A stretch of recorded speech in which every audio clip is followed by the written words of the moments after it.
CBN, Comunicação e Liderança, com Leni Quirilos.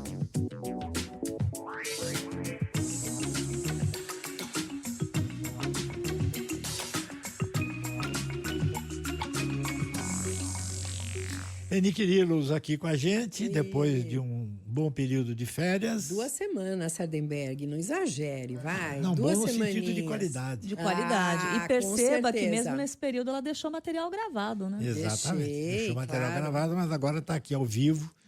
Isso. E aqui nos nossos estúdios. E a pergunta, como sempre, respondendo pergunta de ouvinte, a pergunta é do Jefferson, de Curitiba.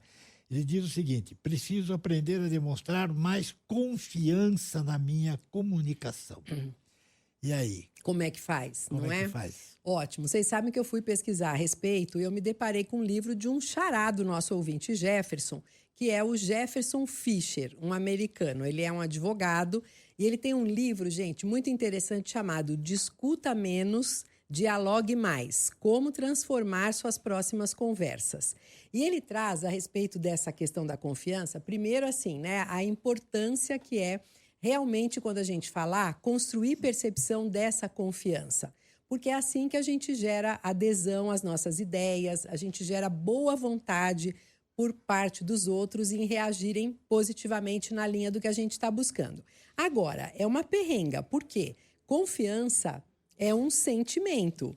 E é muito complicado você invocar um sentimento na hora que você quer.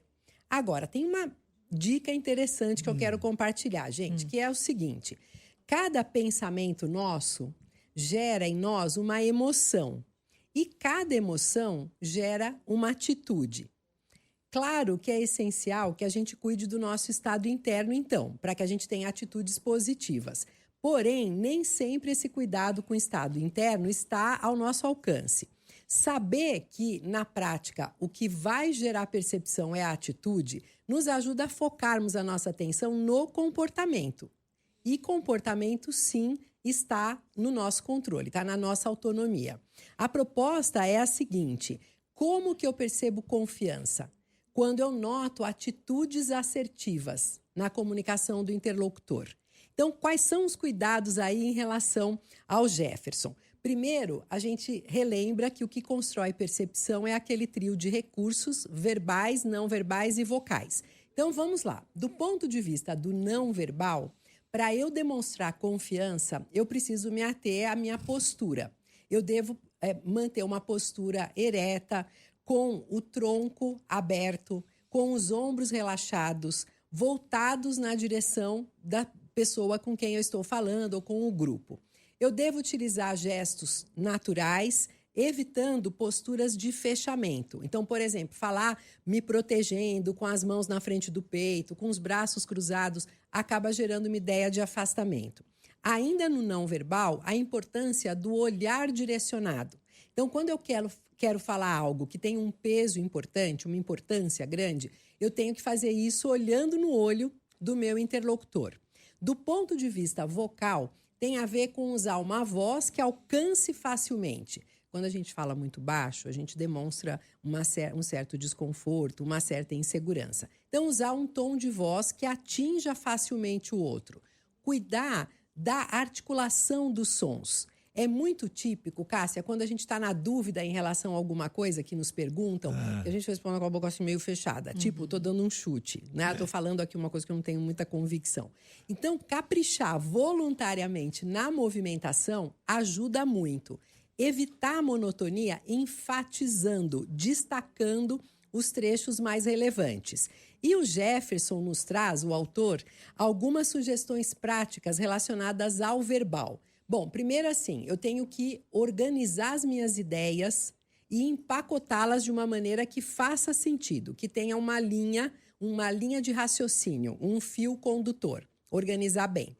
Segundo, quando eu vou fazer a escolha das palavras, é essencial que eu leve em conta que eu preciso gerar essa ideia de convicção e de confiança. Então, evitar palavras que demonstram menos valor. Por exemplo, vale a pena limpar o eu acho do discurso. Eu acho é uma expressão que passa uma ideia de dúvida, de estou chutando aqui. Parece, pode ser, vou tentar. e por aí vai. Usar, ao contrário, palavras de mais valor, como tenho convicção de que, quero destacar que, são formas positivas da gente embalar isso. O tempo verbal que a gente escolhe também é bem relevante. Quando a gente usa o pretérito imperfeito, eu queria agradecer, eu queria falar, a gente está no terreno da intenção.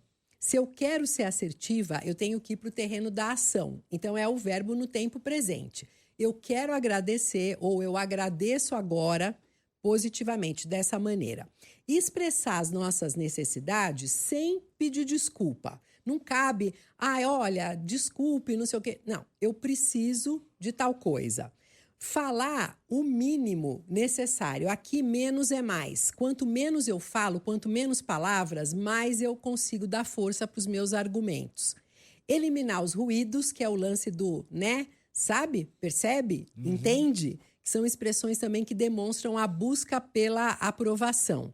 E cortar expressões excessivas. A pessoa que está meio perdida, ela usa muito, basicamente, realmente, que são advérbios que acabam gerando esse tipo de impressão. Então, na dúvida, recorra à experiência. Olha, pelo meu modo de ver, na minha experiência, eu proponho tal coisa. Porque aí a gente consegue uma entrega que vai transmitir essa impressão de mais confiança e, consequentemente, de mais assertividade. Leni Quirilos, mais uma vez, muitíssimo obrigado e até a semana. Obrigada, gente. Um ótimo restinho de semana aí para todos. Obrigada, Leni. Até mais. Até.